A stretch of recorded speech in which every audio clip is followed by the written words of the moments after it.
Hey folks, you're listening to The Good Fight, a podcast about David versus Goliath battles to change the world, as told from the behind the slingshot point of view.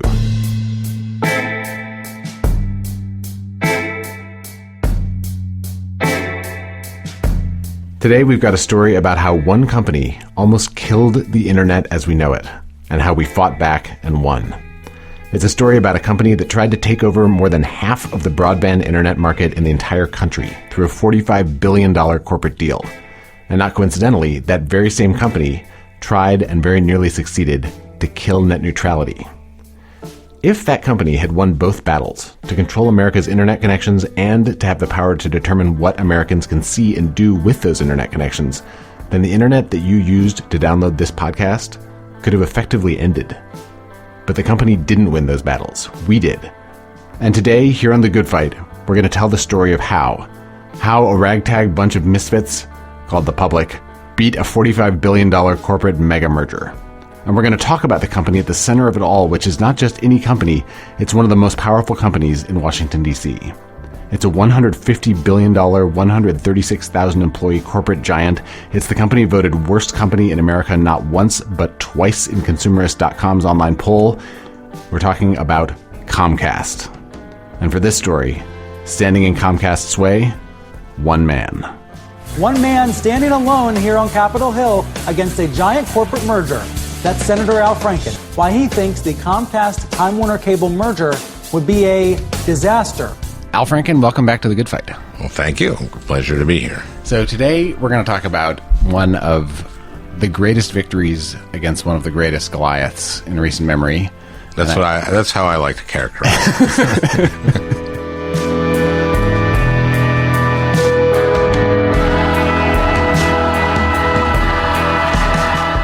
Today on The Good Fight, the inside story of how a heroic former comedy writer turned U.S. senator with the help of bold federal regulators, U.S. antitrust law, and a million regular people like you and me stopped the Comcast-Time Warner merger and prevented an internet-threatening monopoly from engulfing us all. The Good Fight is powered by listeners like you and by MoveOn.org Political Action, which is working to make sure that more Al Franken-esque progressive fighters get elected to the House, the Senate, and the White House, and which notes that this is not authorized by any candidate or candidates committee. Episode 44 of The Good Fight starts now.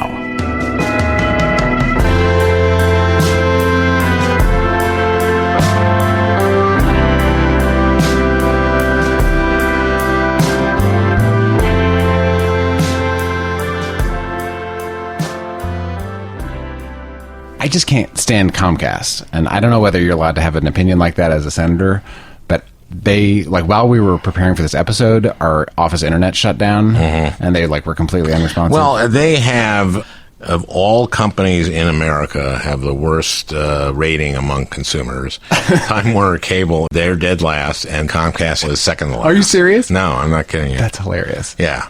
Wow. Comcast and Time Warner Cable together would have had 57%. Does that sound anti-competitive at all, to having two firms become one firm with more than half of the market? I mean, that was the broad argument, too much power in one company's hands. I don't know why anyone would be for this deal unless they were Comcast. And, of course, the CEO of Time Warner, who stood to make an incredible amount of money. I can't remember what it was. Tell the story of the moment that you found out that they were trying to take it over. Franny, who is on her laptop all the time, goes, says here that, honey, that Comcast wants to buy Time Warner Cable. And I just went, well, that's ridiculous. What surprised me was how hard it was to get my colleagues on board. I think most people thought it was a fait accompli, that this would happen. Comcast is a pretty powerful interest on the Hill. Is this something? I'm very well aware of that. Look, they are a company. They are trying to do the best they can for themselves and their shareholders. Yeah. Part of that is having a lot of lobbyists. Massive armies of... Yeah, and also, giving political contributions and those kinds of things. It's not like they're the only ones who do that. I think they spend the second most on lobbyists of anybody, and the other is some defense Northrop Grumman contractor. Yeah, they were doing what corporate giants do, and I was trying to do what a senator does.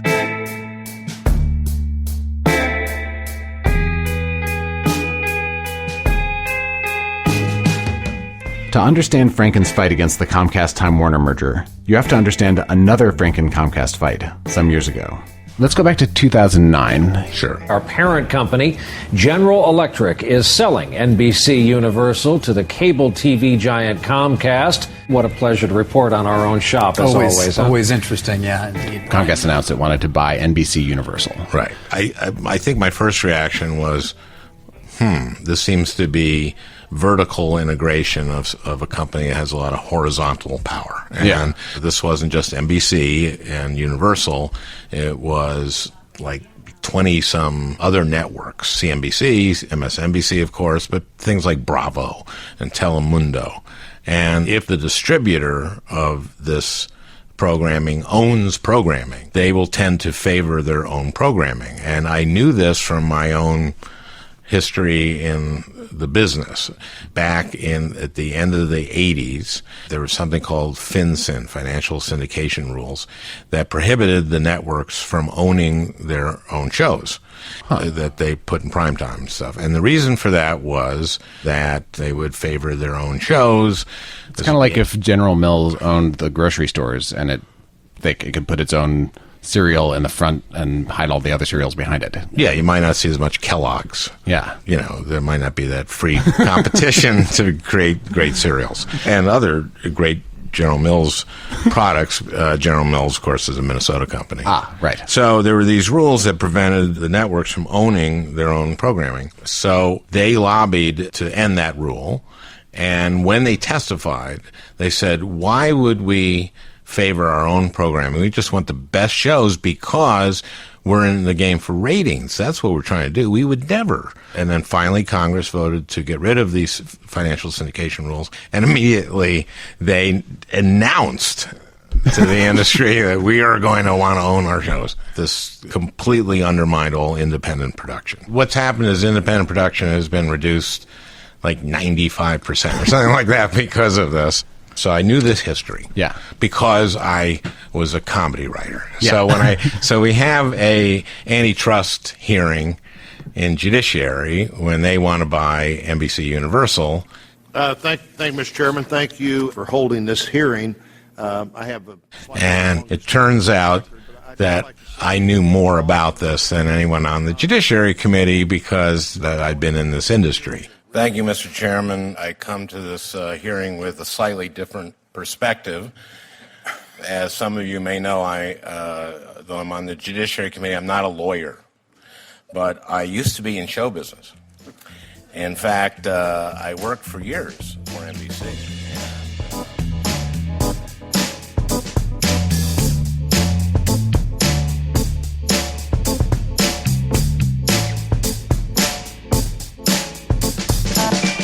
With that hearing, the battle was joined, one of Al Franken's first high-profile fights in the Senate. Since arriving in the Senate, he'd surprised his critics by keeping his head down, working on legislation, and staying out of the press. No longer. He hit the road, giving speeches. Comcast and NBC Universal swear that they're not interested in corporate control of programming. I used to work at NBC. I know better. And more speeches. The Comcast-NBC merger is the first domino. If it falls, the rest will soon follow. All driven by a fundamental concern. If you control the flow of information, you can control the conversation. If you can control the conversation, you can change this country. But he lost. The deal went through. There was just one consolation prize. Ultimately, I didn't prevail in the deal not being approved, but a lot of conditions were put on it. Thanks in part to Al's pushback, Comcast had to make some promises in order to get the merger through. 3 promises in particular. First, Comcast promised not to use its control of the cable lineup to give an unfair advantage to the channels it now owned. Guess what happened? NBC owned, obviously, CNBC, right? Yeah. A competitor is Bloomberg. They didn't put Bloomberg next to CNBC or nearby it. They put it in the bleachers. They put it in... Channel 300 something. Yeah. So you're like flipping through the channels. You're like, the financial news. Here's CNBC, and I guess I don't get Bloomberg. I wonder what Bloomberg's like. Yeah. Second, ever notice that it's hard to buy fast internet without also buying cable TV? One of the conditions that was put on was that they had to provide a standalone broadband package for people who didn't have a lot of money. You don't have to buy their cable TV along with it. You could just get broadband. Comcast actually kept this promise, sort of. They did create a standalone broadband product. They didn't tell anyone.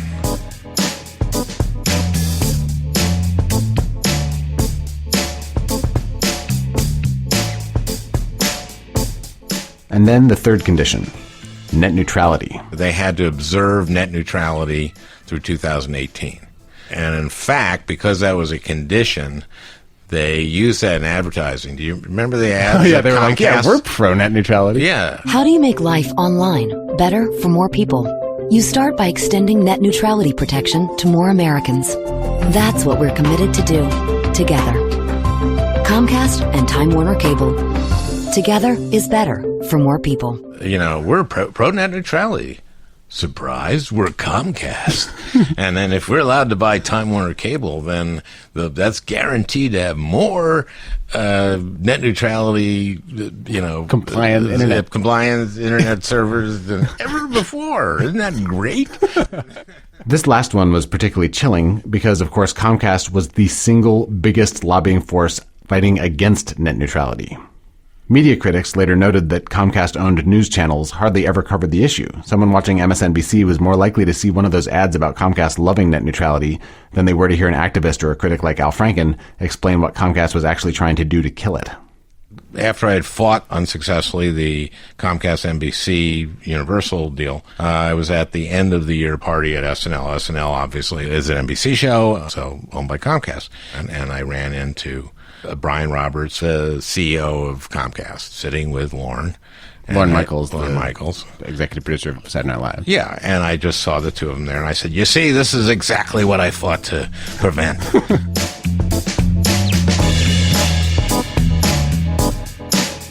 Comcast's takeover of NBC Universal was everything Franken had warned about. In 2014, it seemed like things were about to get even worse. This corporate titan, the number one biggest cable company in America, decided it wasn't Titanic enough. Company number one decided to buy company number two. But is there any way to sink a Titanic? Find out after this message.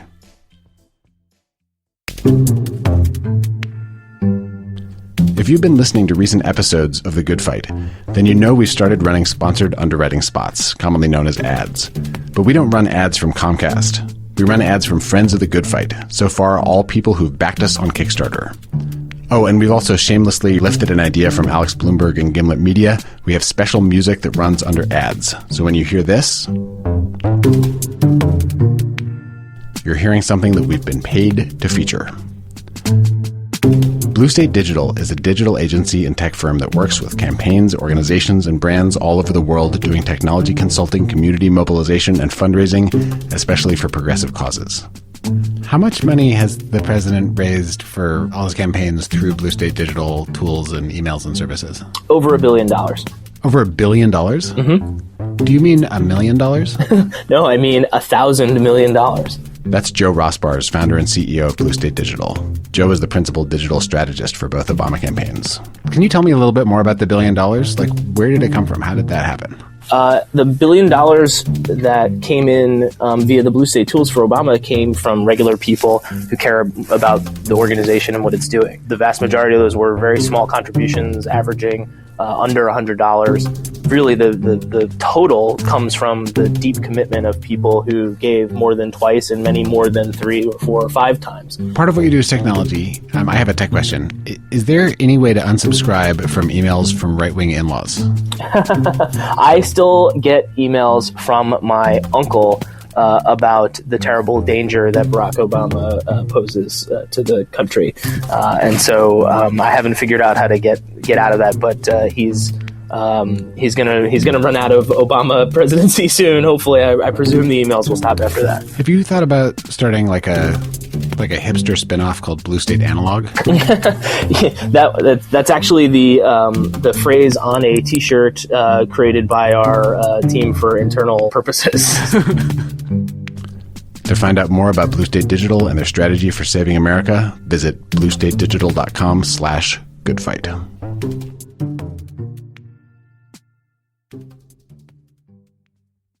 We're back with The Good Fight. I'm Ben Wikler. Our guest today is Al Franken. And at this point in our story, something pretty awful is apparently about to happen.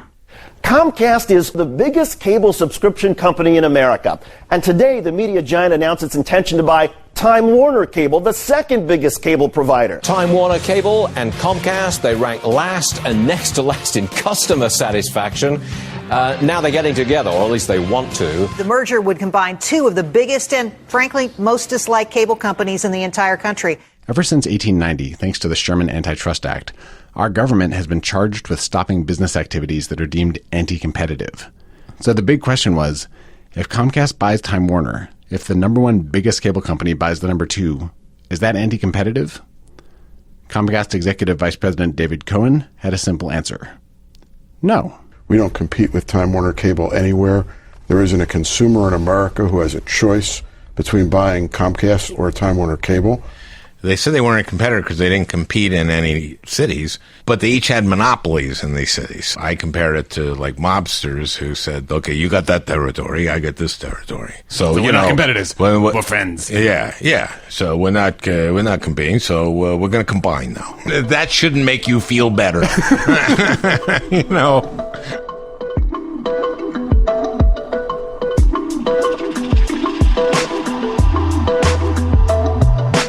The fact that nobody has any choice between cable providers is exactly the problem.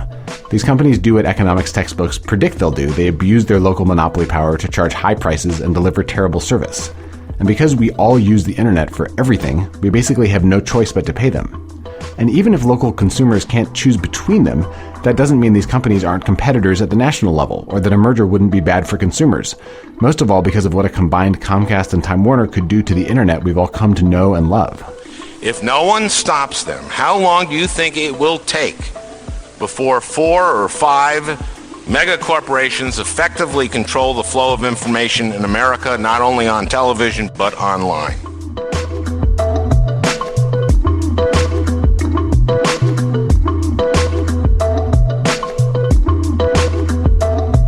Senators don't get to vote on mergers. The ultimate decisions are made by regulators, in this case the Department of Justice, the Federal Trade Commission, and the Federal Communications Commission. So when he heard about the merger, Franken's first step was to get in touch with the regulators who could in theory block the deal. This morning, Senator Al Franken sent a letter to the Justice Department and other government officials saying the deal will hurt consumers. It's too big. As I said, we need more competition, not less. And how do you do that? How do you have more competition? Well, we don't allow the two biggest companies to merge. That's how you have more competition. Do you think that letters to regulators and TV interviews can help, but to really shine a spotlight on an issue, a senator has no tool more powerful than a public hearing. And last April, Franken finally got his chance. Thank you, Mr. Chairman. I want to thank Chairman Leahy for holding this hearing. What we're talking about today is a $45 billion deal that would combine. Franken went after Comcast on the Bloomberg issue. You put Bloomberg way out in the nosebleed seats, so people couldn't find Bloomberg.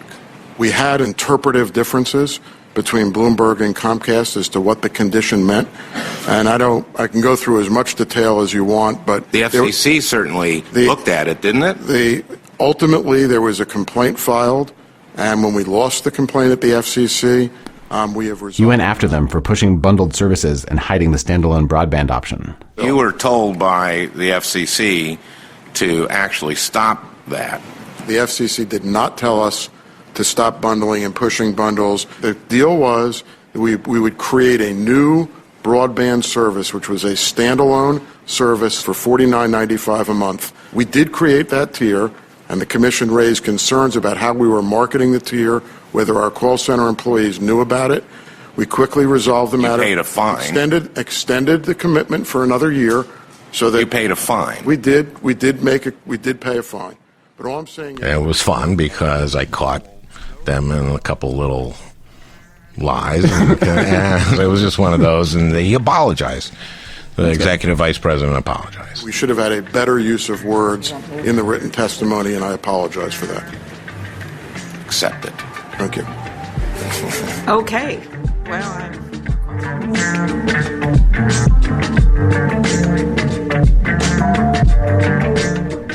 In a Washington where officials normally handled Comcast with kid gloves, Franken's grilling of Comcast executives stood out. The New York Times headline, quote, "Franken's campaign against Comcast is no joke." And soon, opposition to the deal spread. Groups like Free Press, Demand Progress, and MoveOn.org alerted their members, and they responded by flooding the FCC with 1 million comments and petition signatures, all opposing the deal.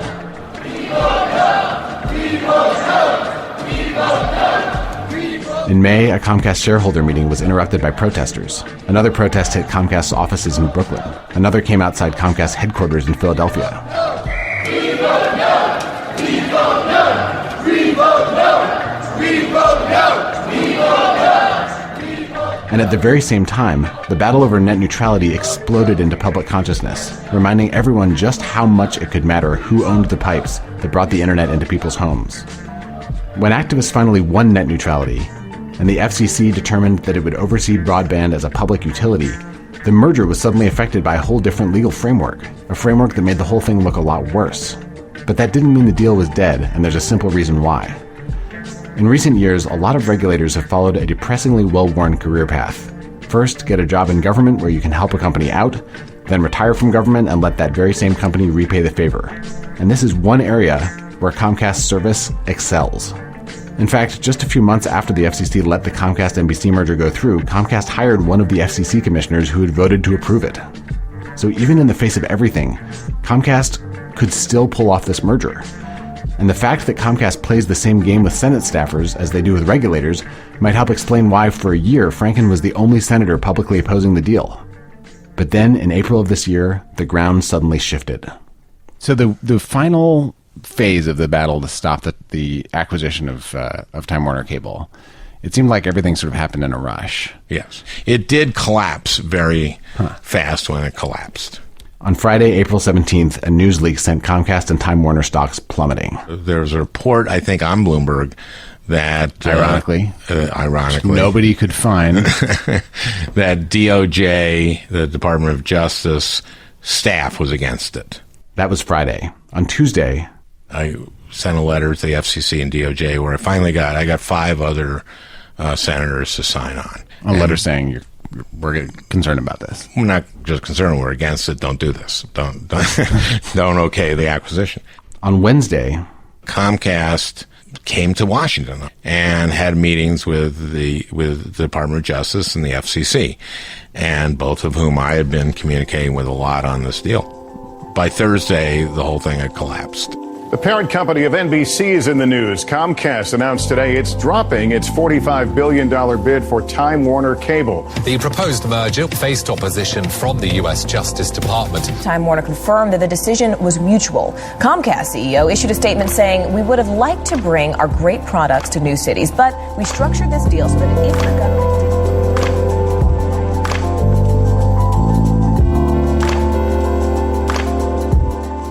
It later emerged that in those final meetings, Comcast and Time Warner learned that this time regulators weren't willing to compromise as they had with NBC. They weren't willing to extract a set of promises from Comcast in order to let the deal go through.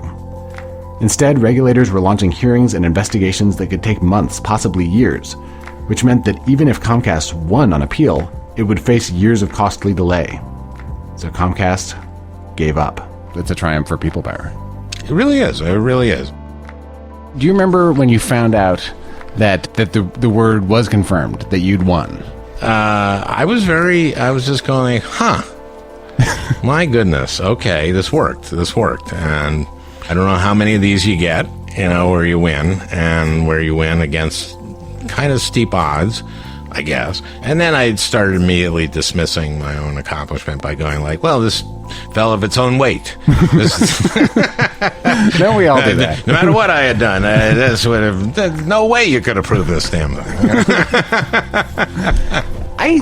My one theory about your impact is that by pushing back on the acquisition of NBC, you helped create conditions where they had to make promises, and then their failure to keep those promises. That was my plan all along. I always think about 3-4 moves ahead. It's called the Franken way. Thank you very much for joining us today on The Good Fight. Yeah, always great, Ben. Thank you. That was Minnesota Senator Al Franken, and you're listening to The Good Fight. To get involved in battles for a free and open internet and fight against media monopolies, go to freepress.net, demandprogress.org, or moveon.org.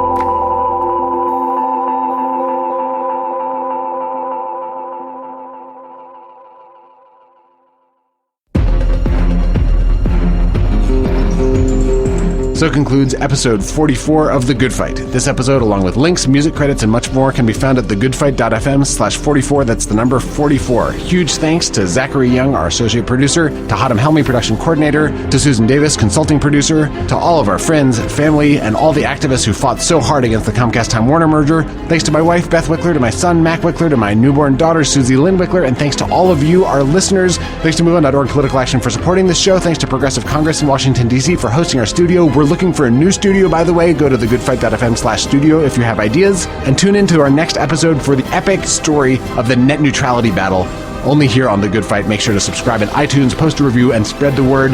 I'm Ben Wikler, thanking you for being part of The Good Fight.